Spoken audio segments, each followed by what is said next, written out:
So just besides the details and information about the process for local referendums, I think people are being cheated out of, and it's probably likely that I actually truly believe that there's probably so many comments and signatures on this petition to a local authority that you probably wouldn't need a local referendum.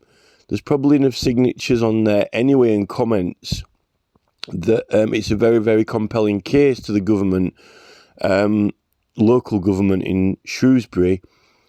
But the thing is that there is this process and we should have it. And the thing is that the voting overrides the councillors anyway. Not that the councillors shouldn't be abiding by the people.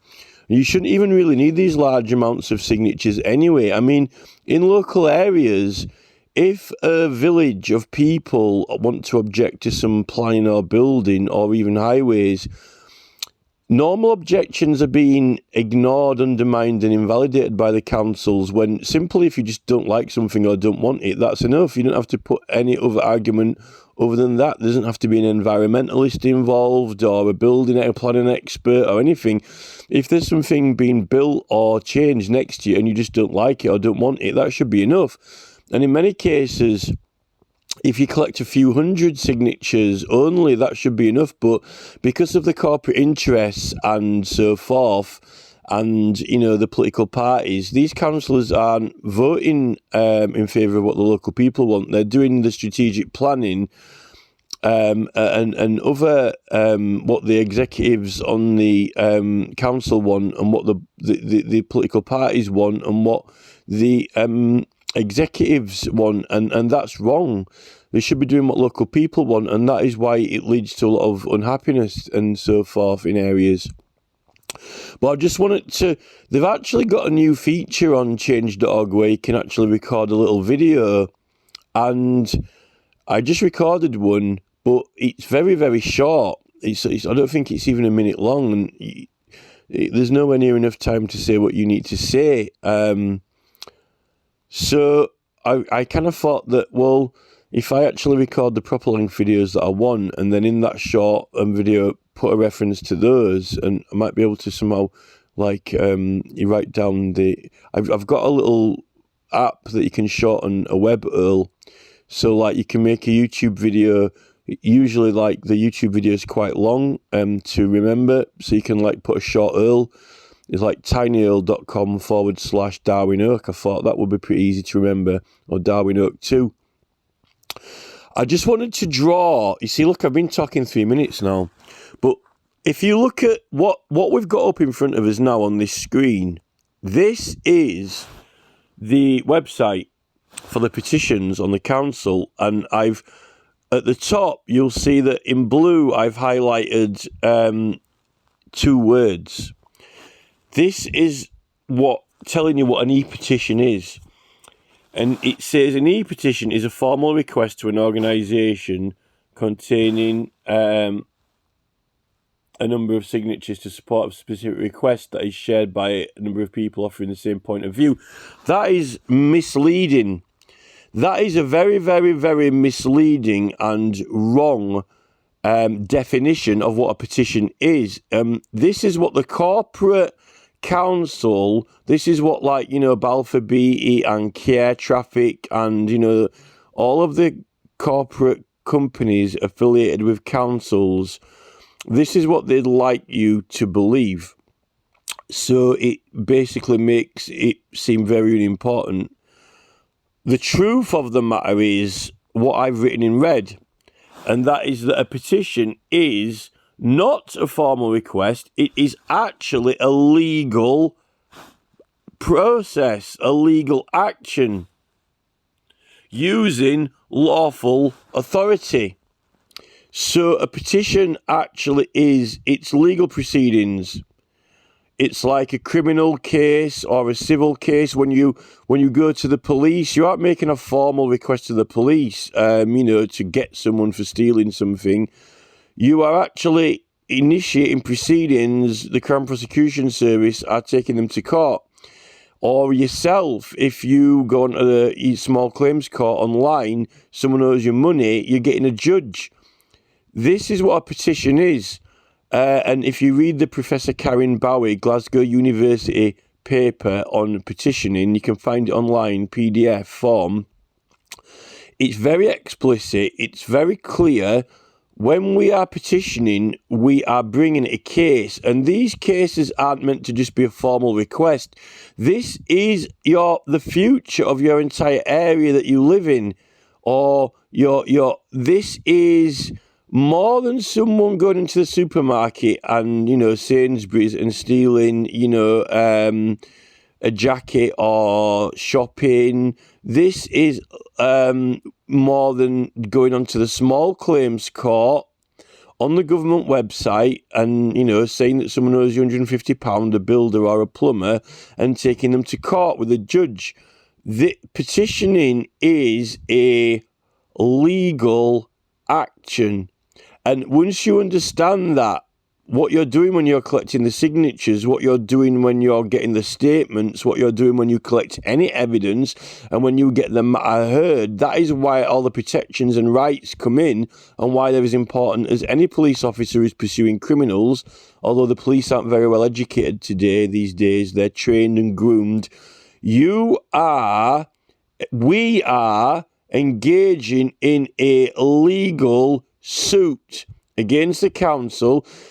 This website, change.org, is an advertisement for the petition. It's the publication of the petition under Class F, under the Town and Country Planning Act, and duplications and replications. This video that I'm recording now is a statement in law, and I've got the right to make it, and I've got the right to attach it. And it's meant to be heard. Even when the council have a hearing, not all people can turn up at hearings. A lady was talking on the internet the other day that she went to a council meeting and they only had so much time to speak and so forth and so forth. You don't even always need to turn up.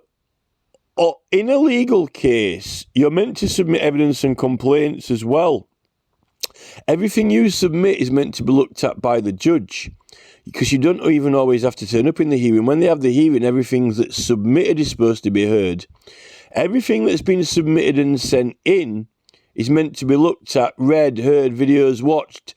Not that if those people don't turn up, it doesn't get read. You don't have to turn up because people don't always live in the area. If you get to turn up, it's a bonus to speak in person.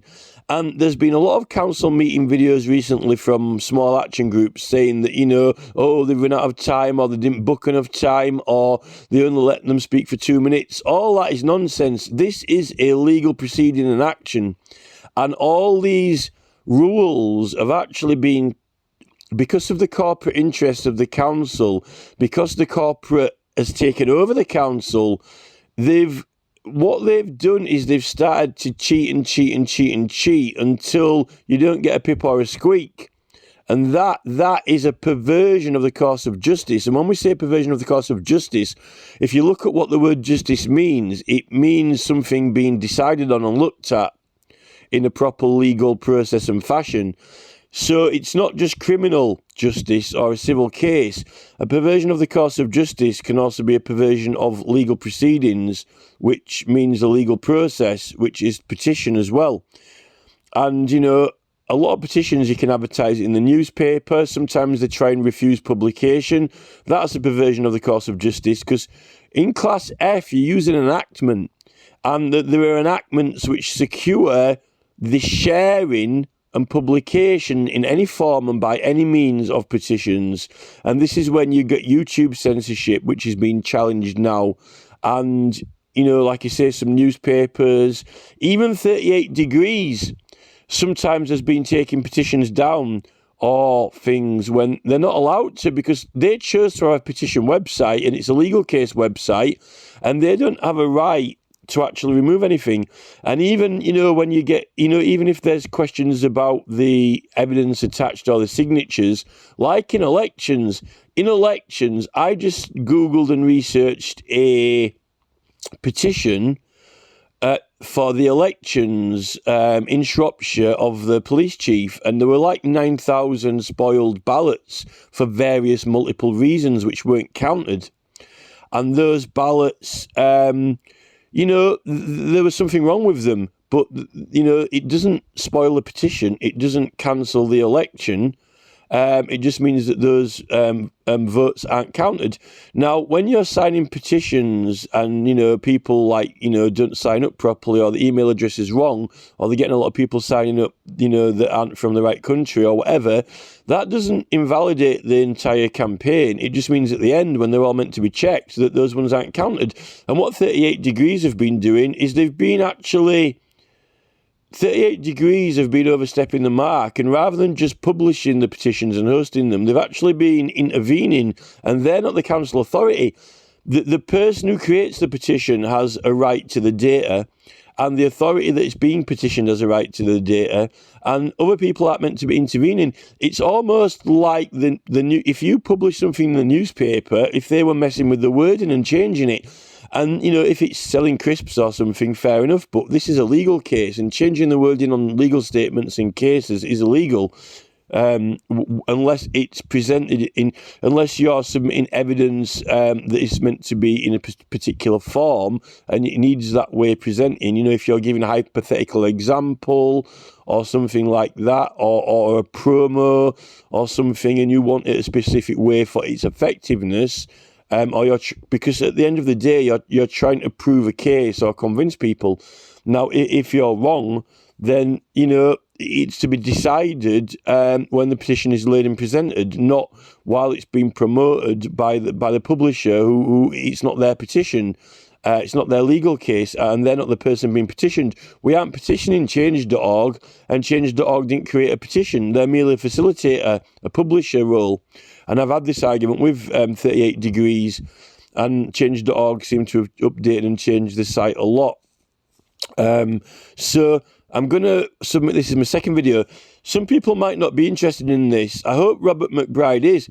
Robert McBride seems like a very, very effective individual, a very, very effective person. He seems like he has a very large following of people. He's saved trees before. He's pulling in like up to 1,000 or more signatures a day.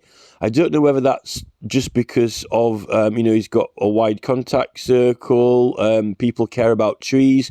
I don't know whether that Hadrian's Wall case contributed towards this. People upset about that sycamore tree getting cut down on Hadrian's Wall, so people are like really, really aware of trees at the moment and upset about that. So, you know, or there's just a lot of big groups like the Ridgeway group on Facebook that's got over 100,000 people, Ancient Ridgeways and Trackways of Britain, other groups. So, you know, I'm not very good at collecting signatures. I know some people who are. Apparently they're being very, very successful with WhatsApp at the moment, sharing petitions. I usually ask on Facebook, and I don't usually do too well. Some of them, government petitions, do well. Some people, you just got to be persistent in asking people, but obviously people share it themselves. When other people do all the sharing, it's all right, because you don't have to do promo, like, you know, put it in the newspaper or pay for advertising or whatever. People just share it of their own volition, you know, and that's what helps when people care about it. Petitions like this don't usually have a lot of resistance, like the tampon tax petition that Laura did. She, you know, none of the men were going to oppose it, and all of the women were supporting it because, you know, they wanted cheaper tampons. Therefore, it had the wind in the sails behind it, and that tampon tax petition got over 300,000 signatures, and it was a bit longer than 6 months if they'd have ran it on the government website. But that shows that time period on the government petitions website isn't really, you know, why are they only restricting it to 6 months? They did it on Change.org. And I think they had one on 38 Degrees, and they ran it for 8 months, and it got over 300,000 signatures. I think Nigel Farage has done a petition that got 300,000, but the GB News heavily promoted it. These type of petitions are ones that have the sail in the wind behind them, because they don't have any opposition. They're neutral in the fact that there's a lot of people in the countryside, and anyone, no one's going to oppose it, So it just is a very compelling case that people are naturally going to support.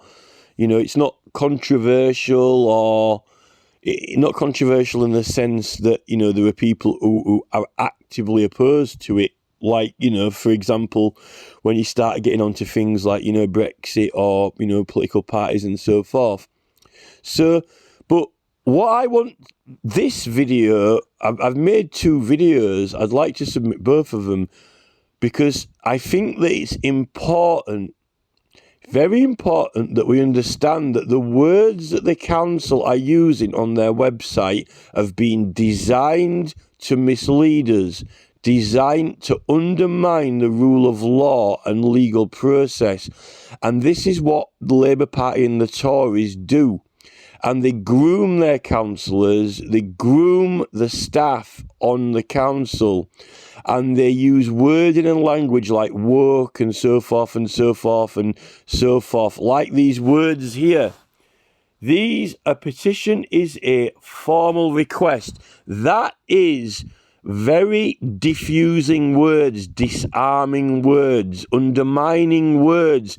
It's almost like getting a firework and, dampening it, putting water on it or diffusing it, because it's not going to have its power.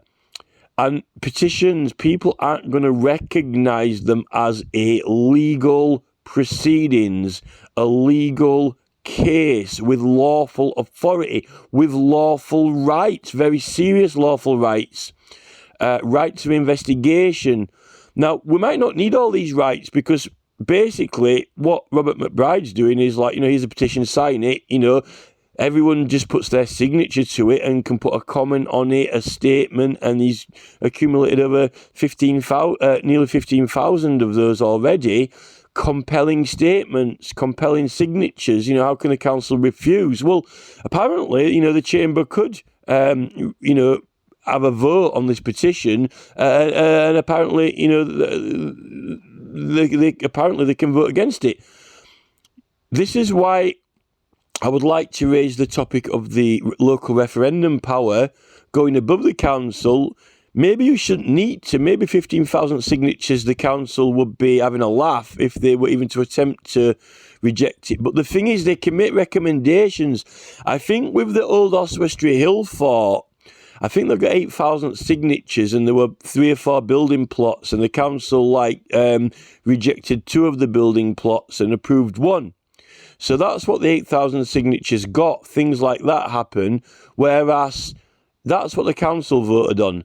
Now, if there'd have been a local referendum, I actually thought the 8,000 signatures was enough to get a local referendum in Shropshire, depending if it's Shropshire North or I don't know what the 5% figure is for Oswestry. It could be that 8,000 is enough. There's also an argument that you could have a local referendum in a ward with 1 councillor. But I'm not sure that, to get 1 councillor to do something in one particular area, you could have just a ward have a little referendum, if there's enough, if you get 5% of that ward. But really, it's usually the council chamber and multiple councillors who vote on these things. So it's usually, the council, it's the full council. So it's usually the full electorate, the 5% of the full electorate for the area. So, not just the ward.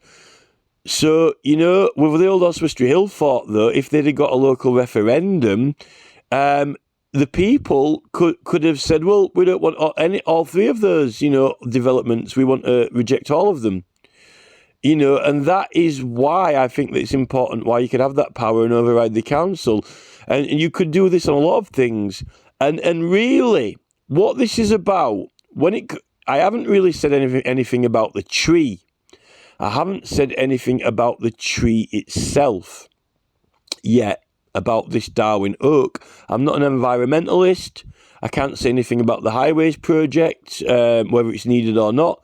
But I know one thing, It doesn't really matter about the highways project, whether or not it's needed for the relief of traffic, and it doesn't really matter about environmentalists and specific science about trees, because at the end of the day, if people don't want a highway or a new highway, and if they want to protect a tree just because they want to, they can vote on merit of that. If you look at the 1620s petition of right, there's something in there, and it says that a jury, the peers, can make a decision in a legal process, which is effectively the jury in the court, either by the rule of law or on their own opinion of their peers.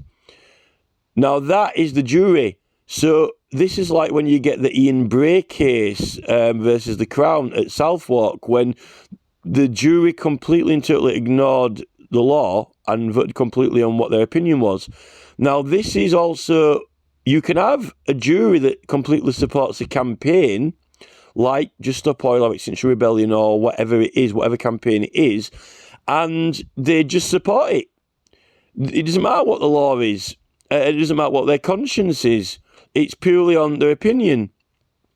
And this is when you start getting into political rights and the right to petition without prosecutions being illegal, overriding the law, overriding the judge, or overriding the councillors. You know, there's a lot of talk about these type of subjects on Verb's channel, Richard Verb's at the moment. He's got a lot of guests in looking into things like this.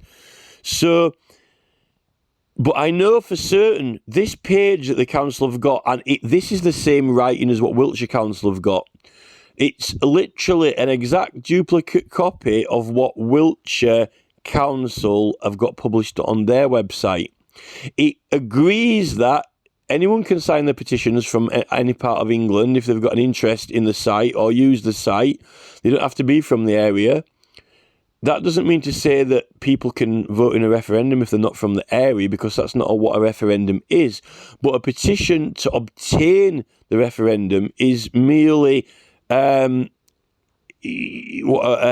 large, compelling number of signatures, which is evidence of great public concern, which would compel you to be able to have such a referendum. And that is the same legal principle. I challenge all the lawyers on Shropshire Council.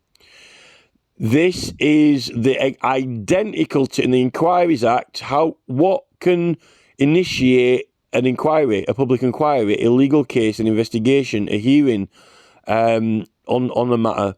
Well, either evidence that strong, compelling evidence on the merit of the evidence itself, or evidence of public concern. Evidence of public concern, like a petition. So that is the identical legal basis and principle for petitions anyway, because they contain evidence, and they contain evidence of public support, the signatures. So, this is it. I mean, it could be that, you might say, well, we've got 15,000 signatures. Every single witness has given a statement saying they don't want this tree. Isn't that enough? Well, it is enough, but still the councillors still can make decisions and recommendations for certain things that you still might not be happy with or like or want, rather than, the people saying. You see, those public consultations are meant to have people's opinion, but apparently they don't have to act on those. But on a referendum, they do have to act on it. What it comes down to, and I think this is the most important, it's probably nearly as important as the tree, because the tree is important here. This Darwen Oak is extremely important ancient tree, and not enough ancient trees have been saved and protected. It's irreplaceable. It's priceless. Like the sycamore tree at Hadrian's Wall. But what also is important is that people all around England, people from Southampton, from London, from Cornwall, Newquay, Truro, Kent, Lincoln, Lowestoft, Norwich, Sunderland, Scotland, Blackpool, North Wales, all over this country, we've got people who they do vote in elections, but remember, over half of any area now doesn't vote or turn up to vote for the major parties. That doesn't mean that they don't have a right, and it doesn't mean they don't have a right or opinion about what happens to their area. For example, with roads and highways, it means that they don't support any of those councillors or any of those parties. Doesn't mean they can't sign a petition to protect a tree or that they're concerned about it. They've got less than 50% of the support of the public now, and then of the rest of the people who do turn out to vote, and the turnout, again, you're divided between the political parties, the smaller parties and the larger parties. So, this is the thing. When it comes to matters like this, it doesn't matter how people voted in an election, because this is not an election of councillors to work in the council on a daily basis, to maintain the streets, to maintain the parks, to be there to operate the complaint services, to function as a local authority.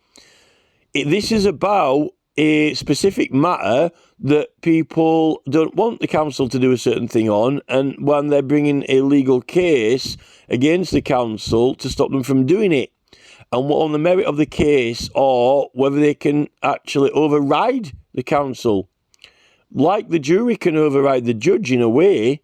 And petitions really are. It is going to the jury to get the opinion from the people, and these petitions are not a formal request. No, it's a legal action. This is legal proceedings. This is a jury coming together of their own accord in large numbers, giving statements and testimony against an authority, bringing a legal action against the councillors, in opposition to the councillors. And I would suggest, not just suggest, I adamantly believe that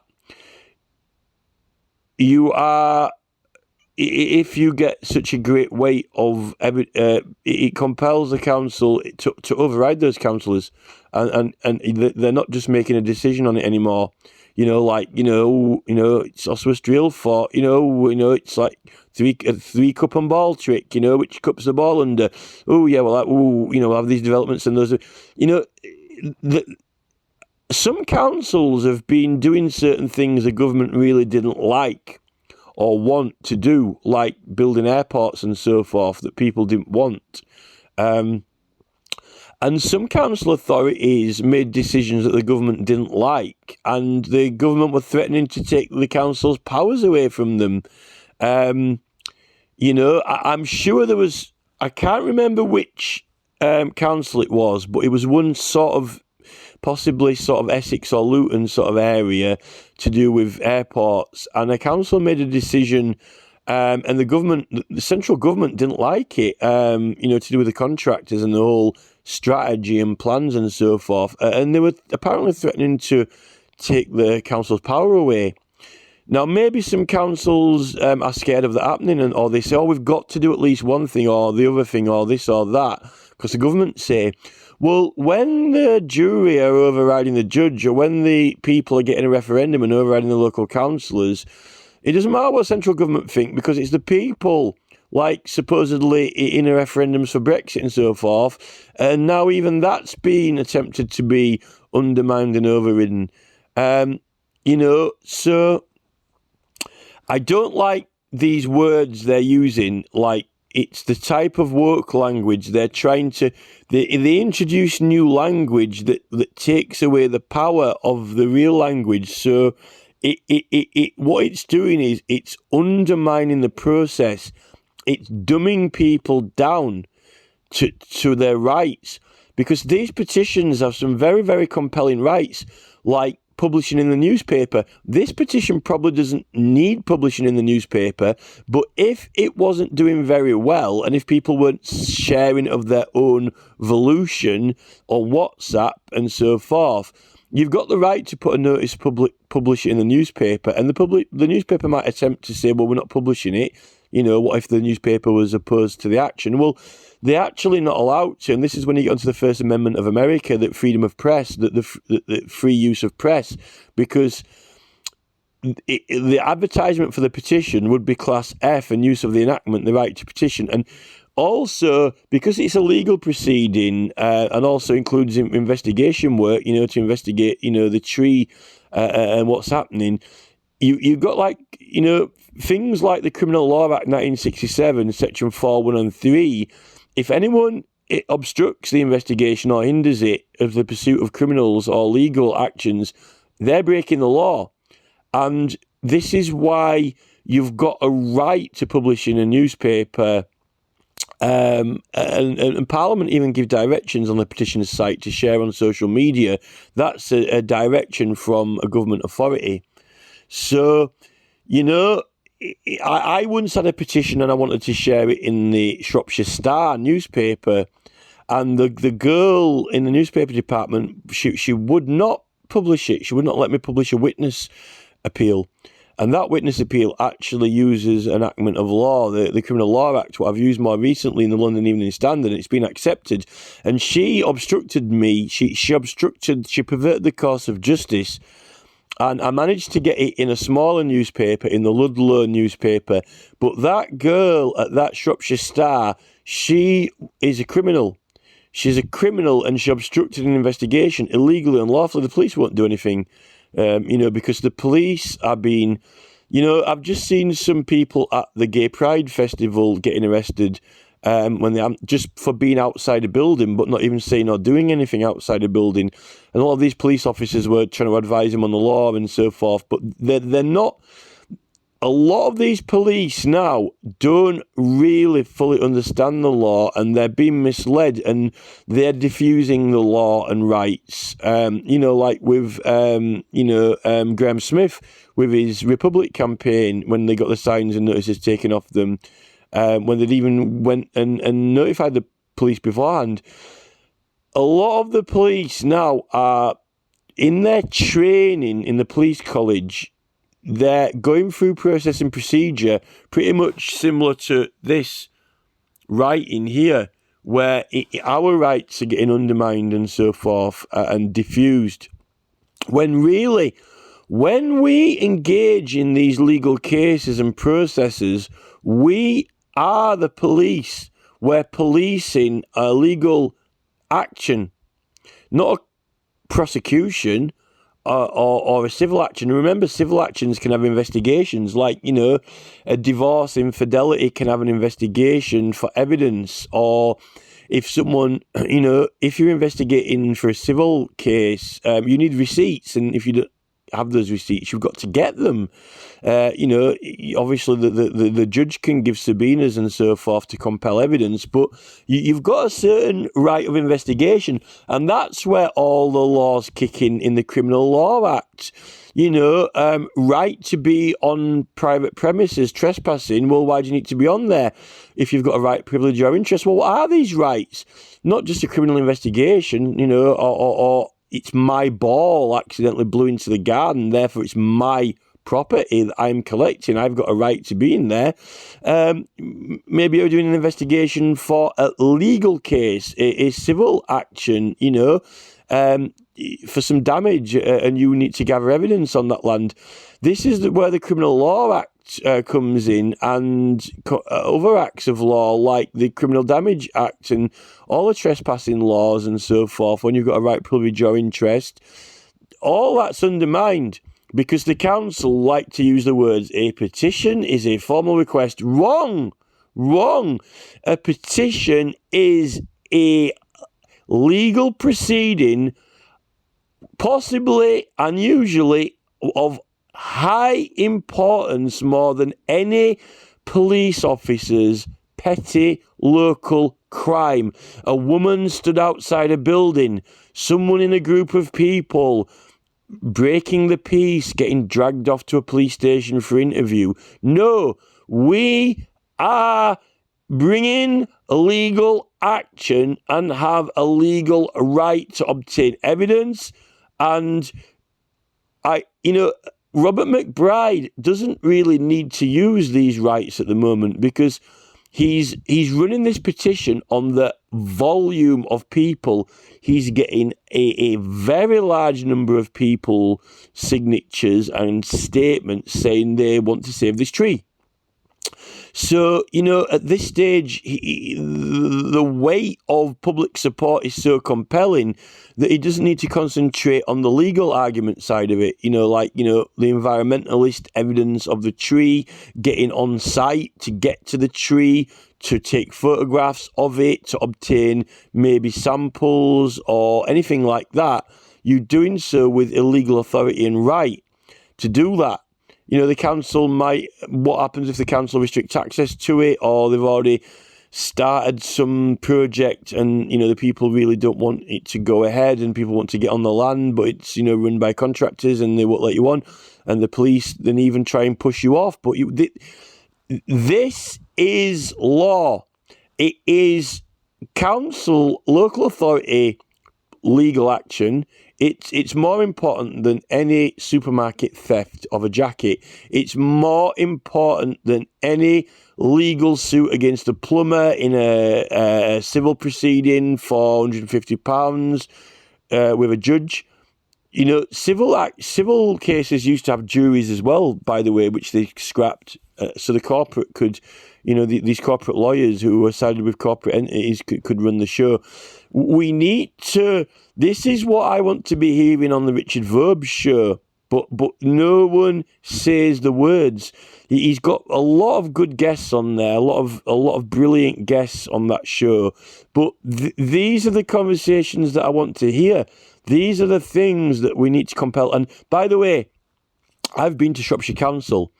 I had a petition against the council and a complaint. I did get some action against it, but there was a lot of wrongdoing by the council which wasn't admitted. I went in for a meeting. I came all the way from West Yorkshire for a meeting with a councillor.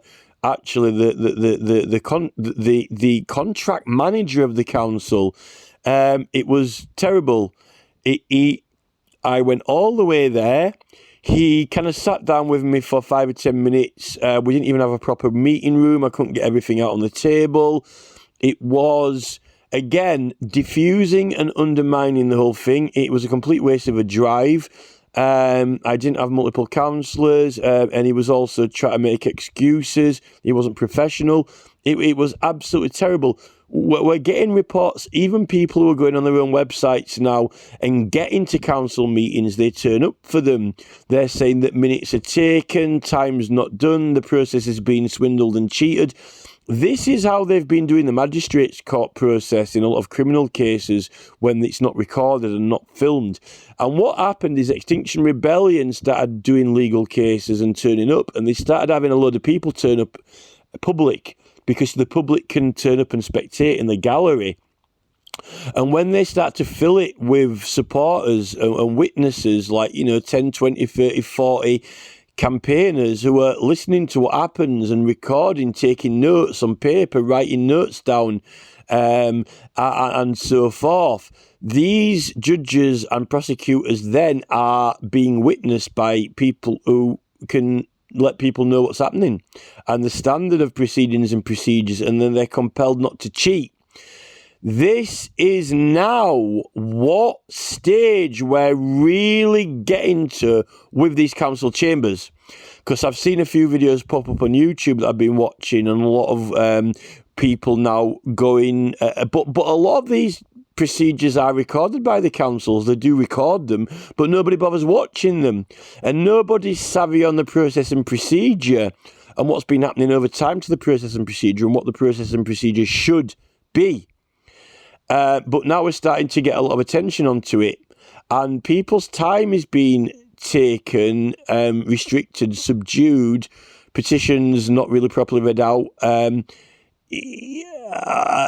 I think that this page here that we've got open, how you can see how the council's strategy, let's not forget the Labour Party members, Keir Starmer's minions, his councillors, his army, his Labour army, and the Tory Conservative Party councillors elected onto the council, how they are between themselves shaping and wording these sentences and paragraphs on these websites here. And these words are what people read, and these words are what lead people to understand and believe what process they've got. And these processes are being, as I've said, undermined, devalued, diffused, depowered, decharged. These celebrities go in front of an audience and they've got, hundreds of thousands of clapping people and they get excitement charge. Zoe Ball and Claudia Winkleman and Philip Schofield and Jeremy Vine, and they've got a clapping audience and they are excited and they get guests on, and it's all the public are charging them, they're energizing them, they're giving them power.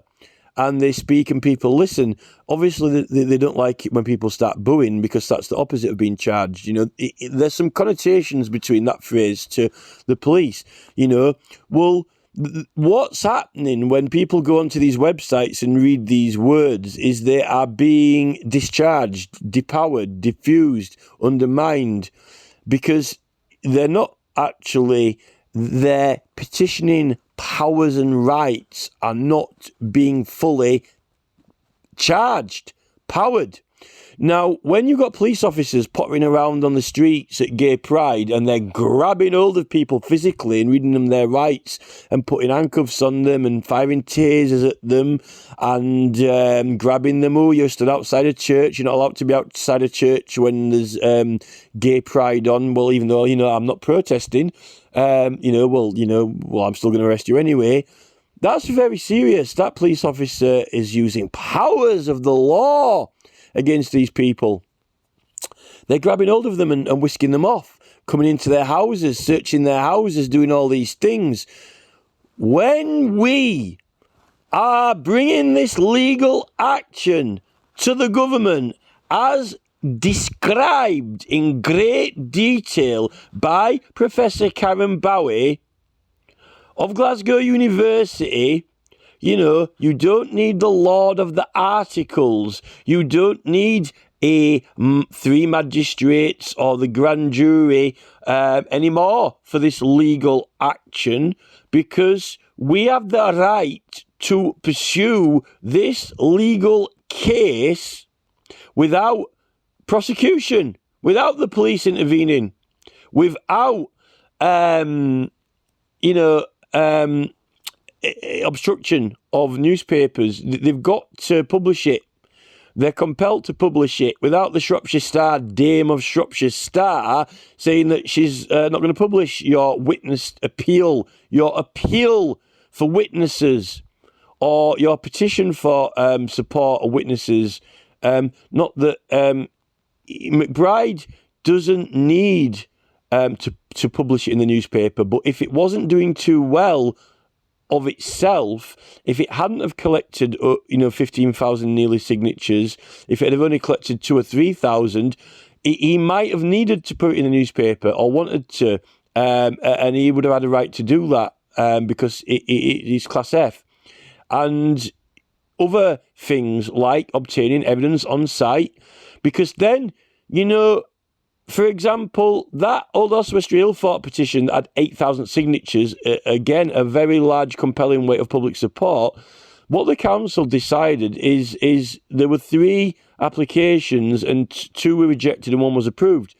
But if there'd have been more compelling evidence submitted as well as just as the people's votes, the 8,000 signatures, 15,000, it's a combination of the comments, the statements, the signatures, but also evidence. Because the council might say, well, these people don't want this or that, but what is the case? We've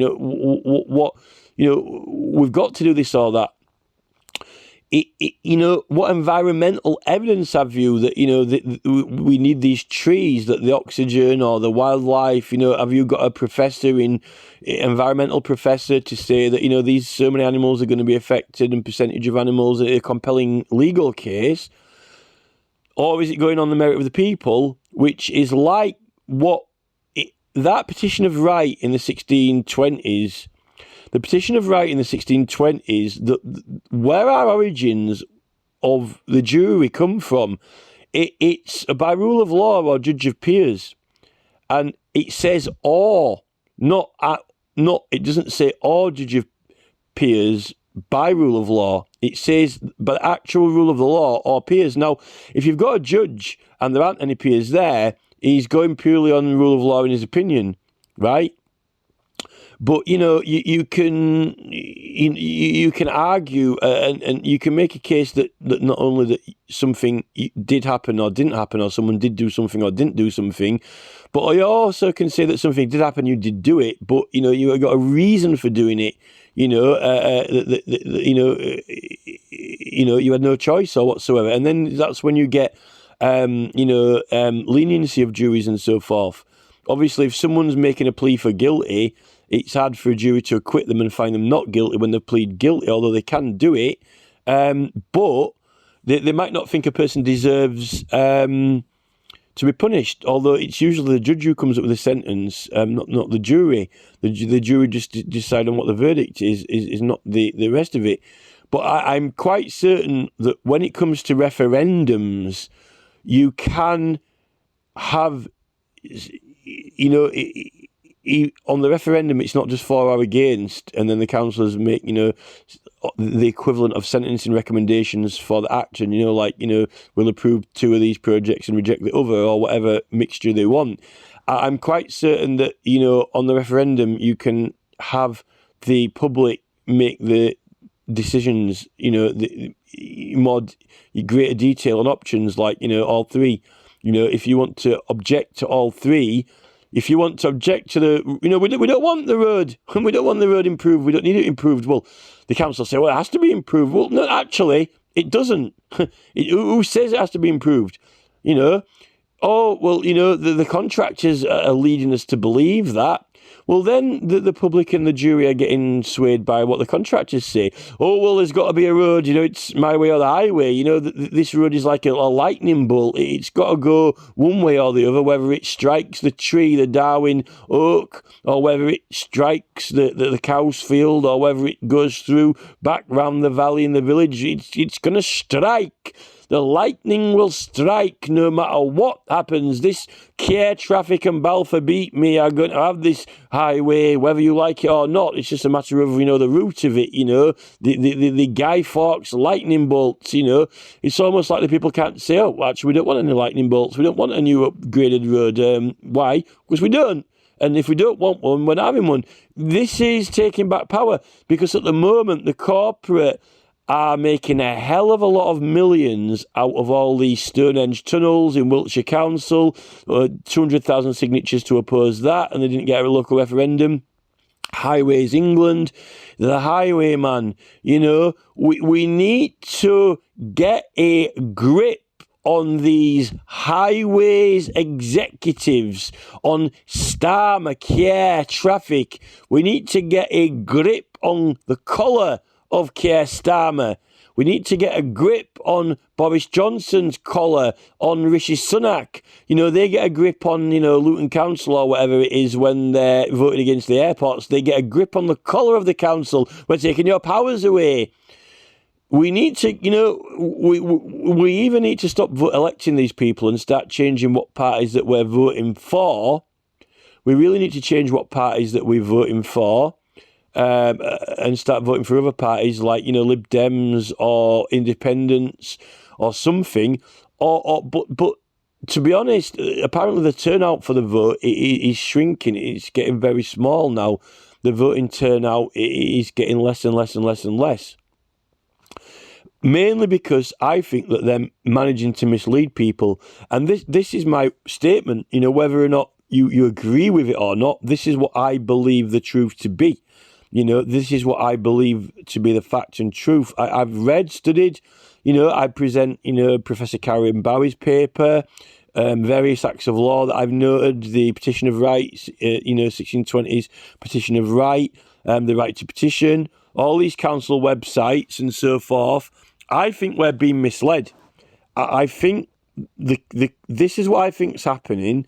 I think the corporate entities, the corporate companies, the executives are doing these projects for profit and money, and they're wanting to dictate through their strategic planning with the police chiefs as well, how our entire country is going to be designed. They're designing it, not us deciding and designing it and what we want to protect and keep. And they've really taken the reins from us. And that word, reins, not just the horse, when you say the word reins, take hold of the reins, it's not just a piece of leather, a leather strap taking hold of the reins. Kings reign, rule and reign, rulers reign over us, and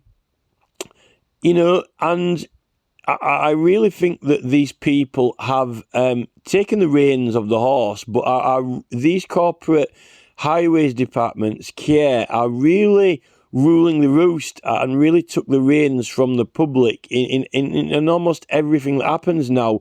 Security cameras, surveillance state, photo, facial recognition, all of those things. Approval of, many developments that are ruining areas that benefit big businessmen, corporate elite, airplane engine companies, things like that, and so forth. And this is when it comes to the pinnacle of it is Sunak, really, and are the Tory government going to get voted back in again?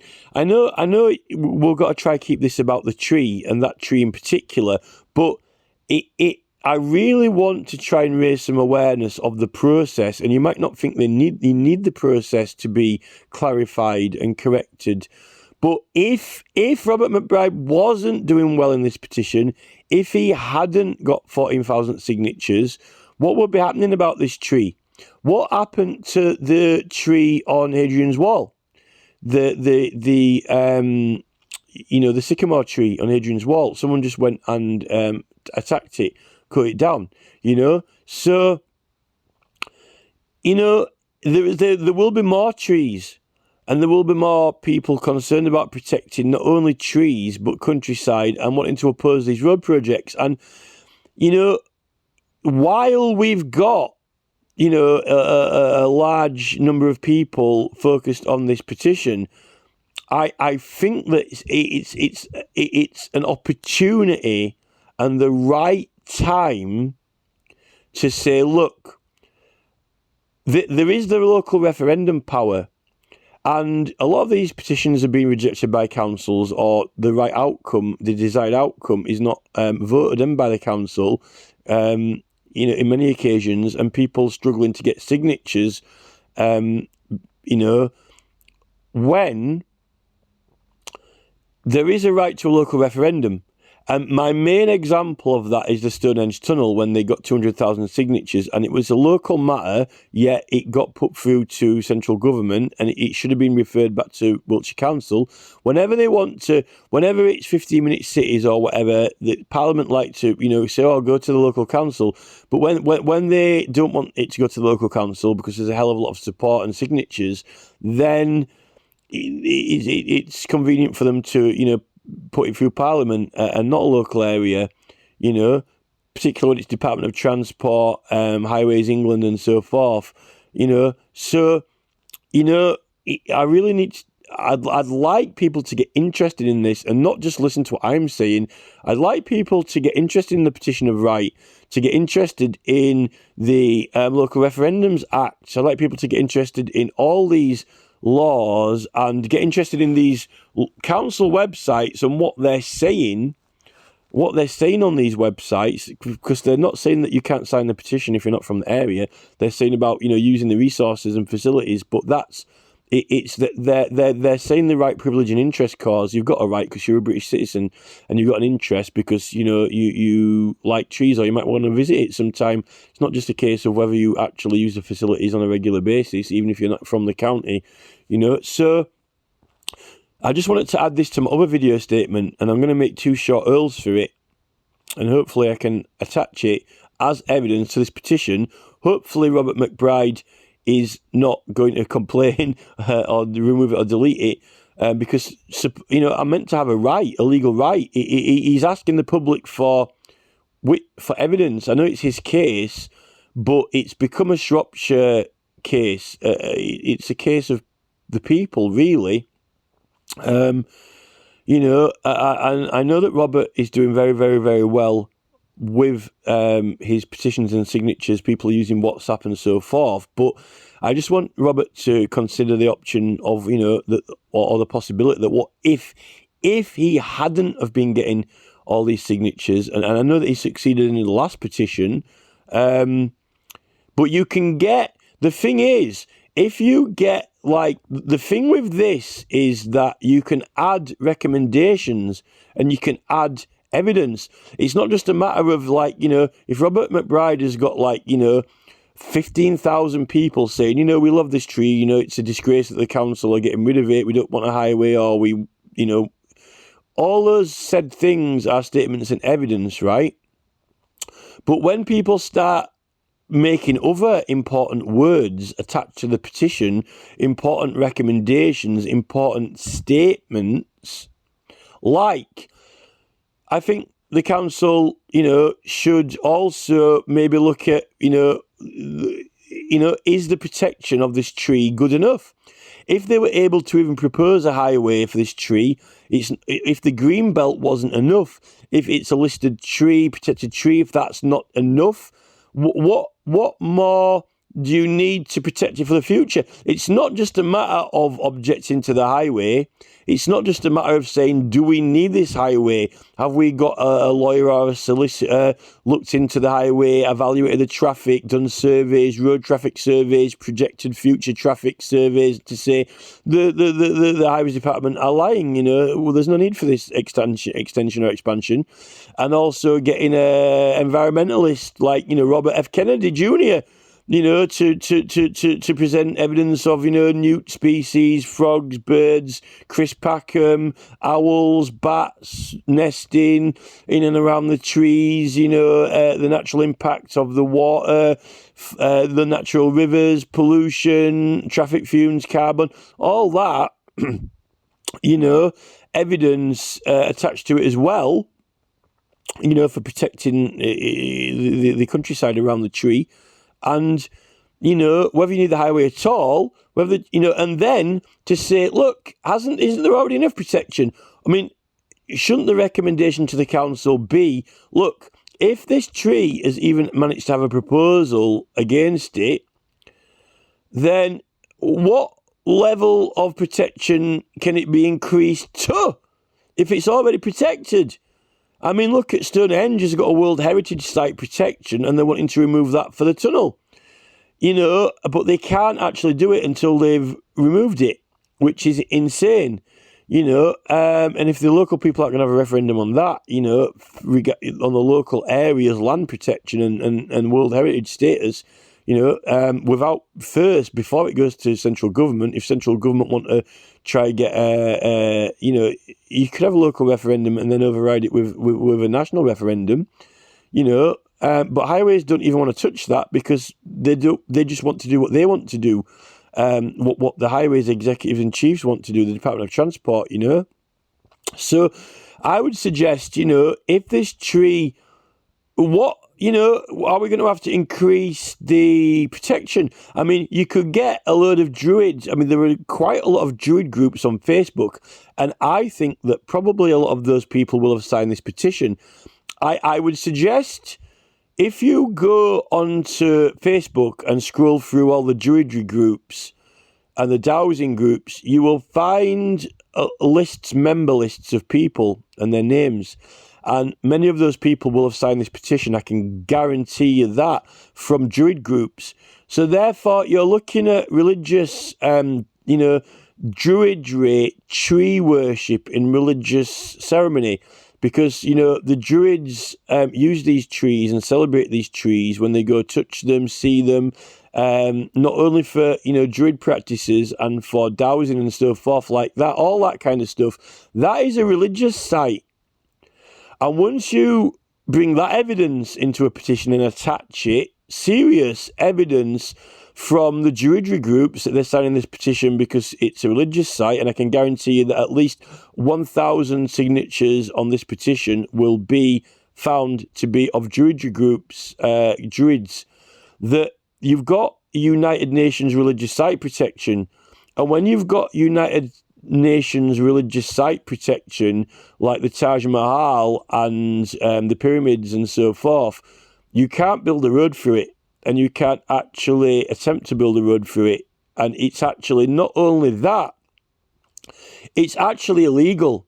It's actually unlawful. Could be an attack on a religious site. Now, you could say, well, what about the sycamore tree on Hadrian's Wall? Because you've got one of those teenagers went and cut it down, and, apparently the police wanted to prosecute for criminal damage, right? But, it wasn't necessarily a religious site. But people used to go on pilgrimages to Hadrian's Wall to walk past that tree.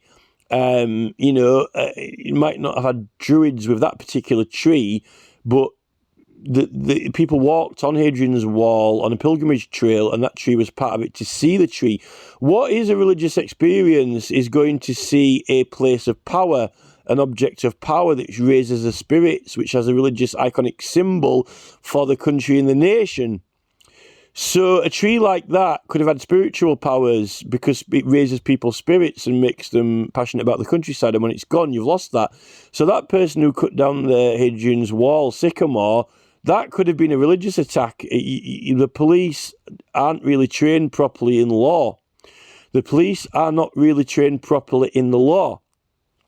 When you raise this Darwen Oak to be a potential site of pilgrimages for many people who know of its existence and go to see it, it empowers people, it charges people with memory of their ancestors, of the country, and so forth, and go pilgrimages to see the oak tree. That is a religious ritual ceremony for what, if you've got over 1,000 Druids on this petition signature, then you've got religious use of the site, and you get United Nations religious site protection with that.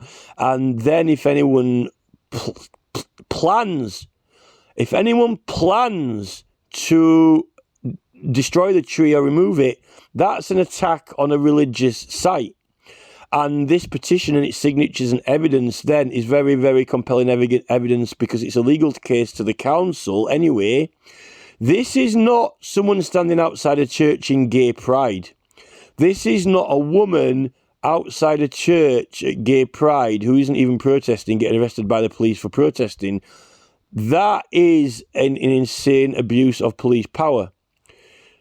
When you've got 15,000 people signing a petition to protect a tree that people go on pilgrimages to see, and Druids are included in those demographics, and some of them are dowsers and Druids, and is a religious site of pilgrimage, then you've got the council, the highways agency, who have known this tree is an important tree.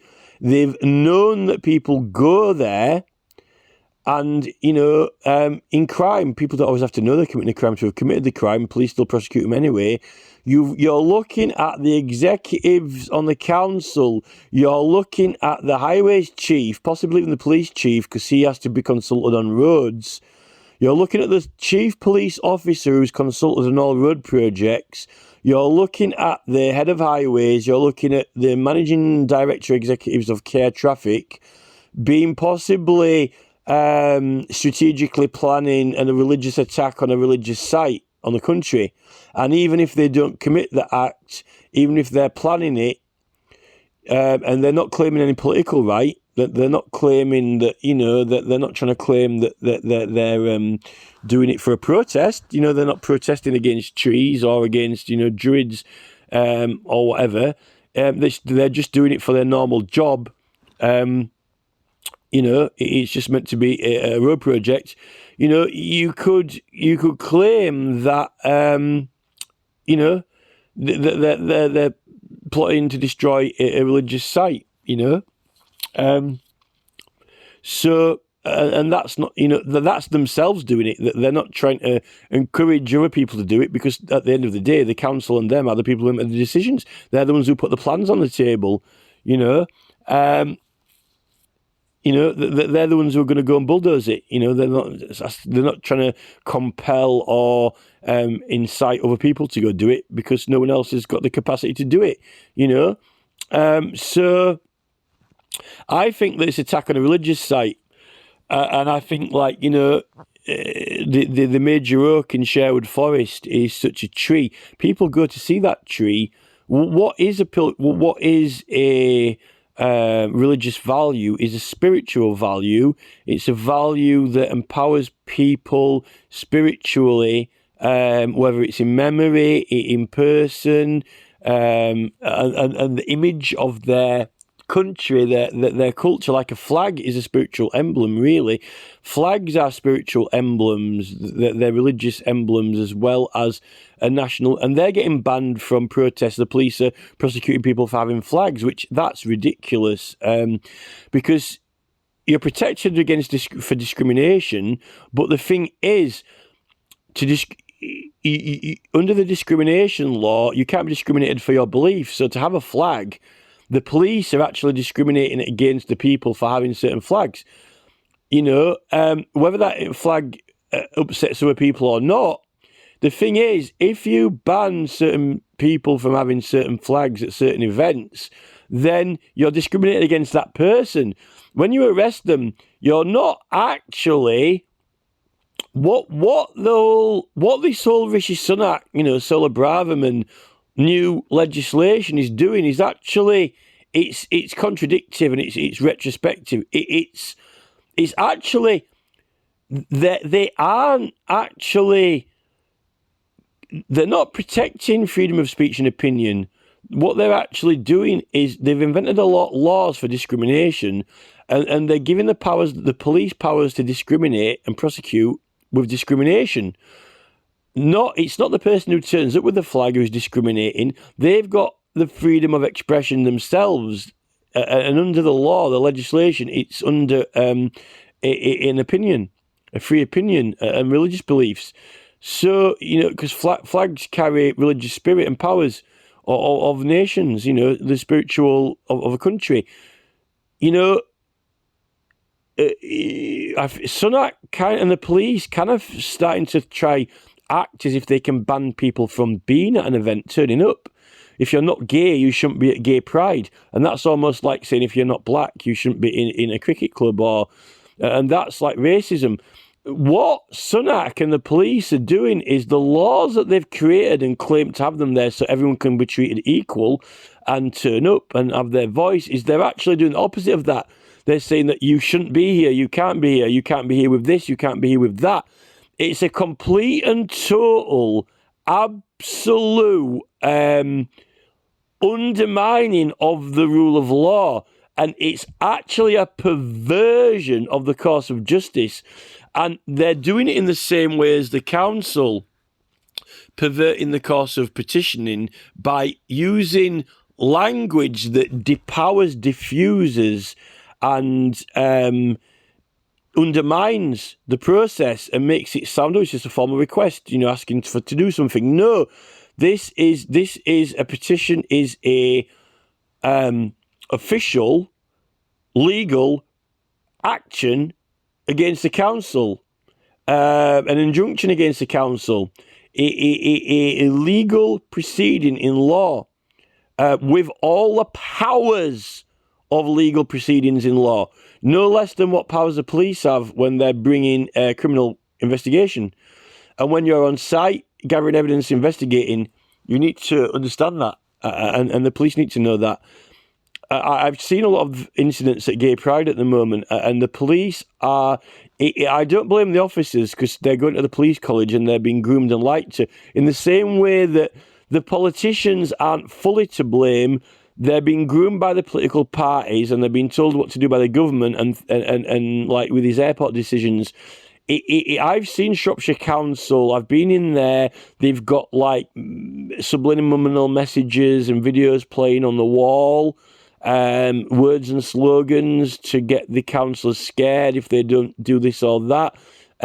It's all like the party whips to the party line, and language like this that is being used in the petition wording. And this is what's happened to the police.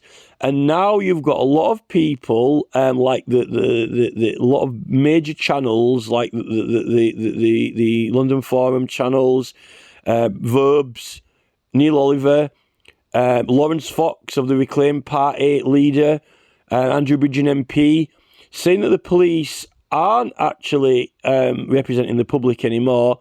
They're representing a corporate interest, and they claim to be turning up at these like gay prides or helping the gay people, but they're actually not.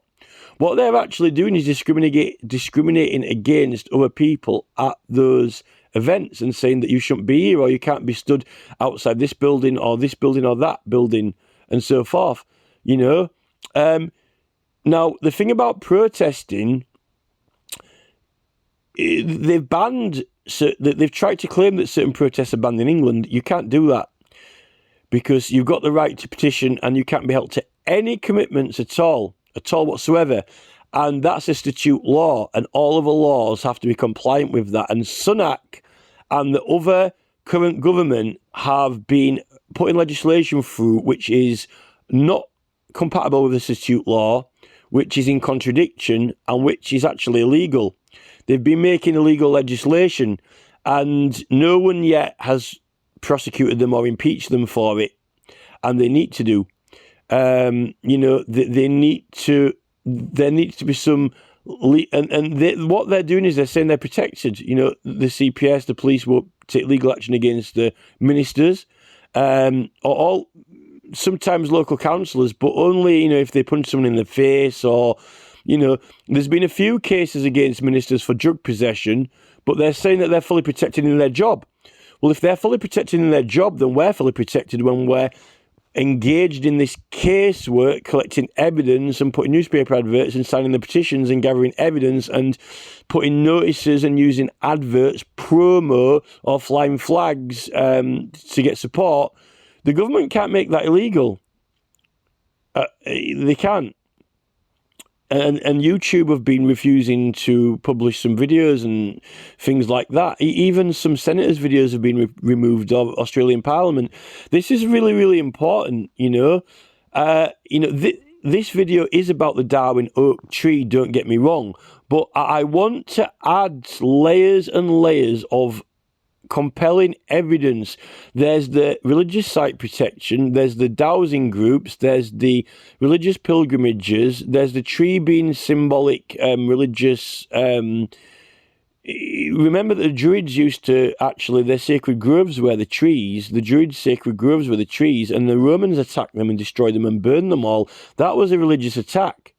So on that basis, this is an oak tree, and the councillors could be in breach of the religious site, United Nations religious site law, for even planning to destroy this tree. And the Crown Prosecution Service could be under an obligation to prosecute the councillors and care traffic for the intent to attack a religious site. Now, at the moment, all we've got is, you know, people flying flags at Gay Pride are getting arrested, or people, you know, going to mosques and, you know, graffiti in a mosque is a religious site attack or whatever, and it ain't even so if I had money, I just wouldn't be petitioning the council to save the tree, because any legal action, like the Inquiries Act, any legal action can be recommended to magistrates' courts or the county court or crown court. The example for that and the legal basis for that, you will find that legal basis in the Inquiries Act, that any issues to do with criminality or matters that need a judgment from the inquiries, that can be referred to the High Court for any criminal action against anyone, or a decision for rights and so forth, because the Inquiries Act gives them investigation powers. Kind of really what we really have as the public in these petitions is investigation powers, which is what the right to petition really gives you, investigation powers, but on more of your own capacity. And so you need to raise it to the government capacity for an inquiry, public inquiry for the whole country or whatever, like for Hillsborough and so forth, and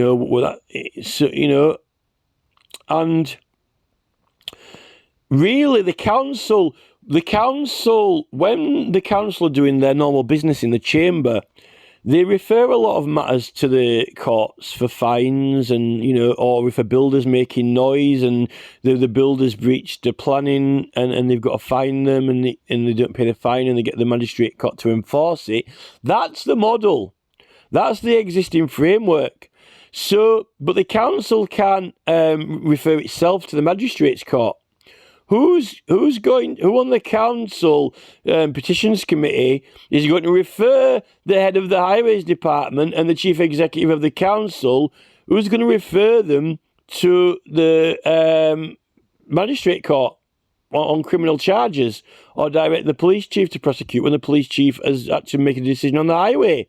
Because the police chief is a person who has to consult on the highway, and if he's approved it, then he's helping assist to attack on a religious site, like the Romans did when they burned all the Druids' oak tree groves, like Highways England, the Grant Shapps, or not Grant Shapps anymore, the Secretary of State for Transport is planning to destroy the landscape around Stonehenge and symbolically shaft it, dig a shaft under it. That could be attacking the ancient landscape of Stonehenge, because there's compelling evidence from Professor Mike Parker Pearson, that the Stonehenge landscape was a wider landscape and all the sites were interconnected. And the Howard Crowes videos on YouTube prove that it was the shape of the landscape was all interconnected, and the alignments and so forth. That tunnel could be an attack on a religious site, because it's got World Heritage Site status. And that World Heritage Site status currently applies to a designated area of land. And part of that area of land is where they're wanting to build a tunnel. It extends. And if that World Heritage Site status extends to that land and currently covers it with a tunnel, then that's protected by the part of the religious site protection of the Heritage Site status. And planning to build a tunnel there is attacking a religious site, and that's a crime. That's criminal. So the Highways Agency and the Department of Transport ministers could be committing a crime, an attack on a religious site, and also Shropshire Council. This is, I don't know who will prosecute it, because I don't think the council are going to refer themselves to the CPS or police or the magistrates court. They can refer it to the magistrates court itself, who can, they can, I think the magistrate can get the CPS without having to go through the police. Because the police are really an investigative authority. The police investigate crimes, get the evidence and hand it to the CPS, right? But if this is already a legal action, if this petition is it's like petitioning for an inquiry, and the minister initiates the inquiry, that's the investigation, and then the inquiry can refer to the courts. If we've got the evidence, which this statement is evidence, and everyone else's evidence and statements and signatures, right, and this is part of it, if that is, we've done the investigation and the evidence and there's enough there, then it is a matter for the council, don't need the police, because this is an investigation that we've done, a political case, and that's what this is, a political case, a legal case. It could be referred to a magistrate's court who direct the CPS to prosecute the council. That's where I am with it now. And actually, on the basis of this, I think I'm going to update Stonehenge Alliance, and I think I'm going to give this to the Stonehenge Alliance. Have got funding for a legal case for Stonehenge, And they've got a guy working on that case at one of the solicitor groups, and I've already phoned him, and I've already given him some evidence for Stonehenge about referendums, and I don't think he took it seriously on religious site protection as well. Now, with the Druidry groups, and with the pilgrimages, and with the tree, and with the fact that it's actually been planned to destroy it, when people do go there, what is travelling to see the tree to celebrate it?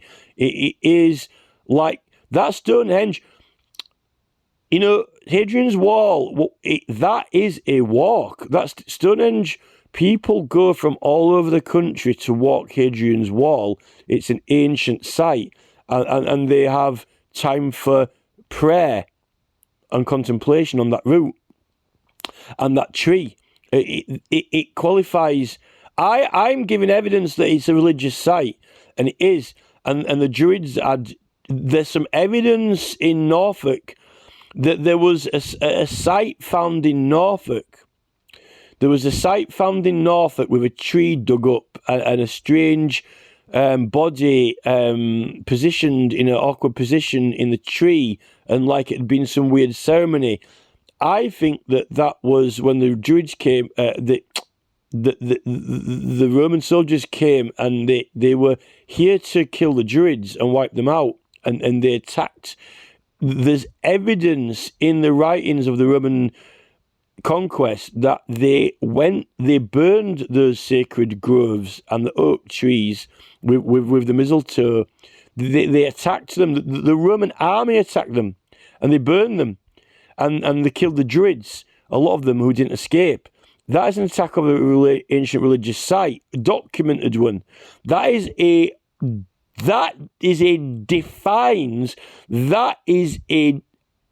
evidence. That's an official military record. It's an official military record and evidence of a commander of an army who identified a religion. He identified the sites in the religion. He identified the religious practitioners, the Druids, and he identified the target that had to be attacked and destroyed for religious purposes. And that's evidence. And we've got evidence of that in archaeological records on the beach in Norfolk. There was dug up such a tree with such a Druid deposed on there. And I think that's compelling evidence. Well, we know they attacked the trees and burned them on purpose. And for that reason, this tree, oak tree, like the one in Sherwood Forest, people are going to these sites on long contemplative walks for prayer and pilgrimage, like Hadrian's Wall. And that sycamore tree would fall under that as well. It could be religious. I think that's a religious attack as well. And on that evidence, this Darwin tree, it is qualified. There is no question that this oak tree is qualified for United Nations religious site protection. And that makes that attacking it or planning to attack it is a crime, you know. And we're not talking about, you know, drawing a picture of the tree burning for a joke. You know, we're talking about individuals who are in command of, they're hiring archaeologists to plan the build. They're getting the police chief involved to get his approval because it needs his authority to do it. They've got the financial capacity that the public have paid for, but they're directing the capacity to go dig the tree up and put a road through there. They've put the plans on the table. They have strategically planned it. And they know that it's a treasured site. And there's already many Druids signed this petition, over 1,000 from the various Facebook groups. I'll bet on that. I'll bet you £50 on that for sure. I'll bet you £100 on that. There's over 100 people signed this petition who identify as Druids. So I don't just want a local referendum on protecting the tree. I actually want criminal action. I actually want a criminal action on this. And I actually want a criminal action on Stonehenge as well. Because this case proves the Stonehenge Tunnel case as well. And they've already got a lawyer involved in that case, and they're already paying. They've raised like, £50,000 or whatever. They're wanting to raise £100,000. I forgot exactly how much they've raised because I haven't checked, but they've raised a lot. And I've funded that campaign, and I've submitted evidence to the solicitor who's dealing with it, legal evidence. And they've got over 200,000 signatures, and this is why they never got the referendum. I think that we want more than a referendum. I think we need criminal action against the ministers for the Stonehenge Tunnel for planning it. And I think we need criminal action at Shropshire Council. And we need to find out who planned it, who's behind it. Is the police chief involved? Because the chief police officer has to approve all highways and road projects in a consultation. And if he consented to it, he could be criminally liable as well for aiding and abetting the destruction of a religious site under the United Nations. And if the CPS won't prosecute it, there could be a private prosecution. I mean, the petition is the legal case, the injunction against the tree being destroyed, but and the council can vote to save the tree, but then you're not getting the decision of the people exactly on what happens unless you get the referendum. You're still just getting the council deciding. And you're not getting any justice for this act. And the thing about justice is why the government like to administer justice and make all these new laws is to deter people from doing it. They want to deter people from flying flags, deter people from turning up at gay pride if they're not gay, when that is actually in itself discrimination, and it's trying to get rid of country flags. They want to abolish country flags, really. They don't want there to be any country flags or any religions anymore. They want everyone to be under the corporate army. So a lot of these new laws are unlawful and undermine the rule of law, the statute law, the protection as well. And a lot of people aren't actually, they've got the right to protest. They're not actually attacking someone just by having the right to have a sign or banner or whatever. They're not physically doing it. This council is actually planning to pull this tree up and put a road through it, and it's protected. It's greenbelt land anyway. Well, there's something not working when you've got protected greenbelt and it's not working. When you've got a listed tree, a protected tree, and it's not working. When you've got a World Heritage site, and when you've got these protections and they're not working, and you're going to get petitions. Those level of protections exist, so you don't have to petition. You don't have to petition. Petitions are for things that aren't already protected, and that's the insult out of it all. And that's when we know that these protections aren't working. So I know I've been going on a bit. It's like 1 hour 26, and they only give you like 1 minute in that video. So what I'm going to do is I'm going to re-record that video and just put the link reference to these other 2 videos. My other video goes into the legal technicalities of the referendum procedure and why I think that it's eligible and why we can have it. And by the way, I am a witness in a legal case, and I've got protection as well. Witnesses in legal actions have protection, just like in the Inquiries Act, they're given protection. So, and it ain't protection from the press, because you've got to share the petition, so that'd be pointless. It's protection against, we're the ones bringing the action, not an action against us in this case. And for the purposes of this case, in pursuit of this case, we do have rights, privileges that need to be enforced. And it doesn't make that clear on this because it's trying to undermine the fact that it's a legal proceeding with authority of the public.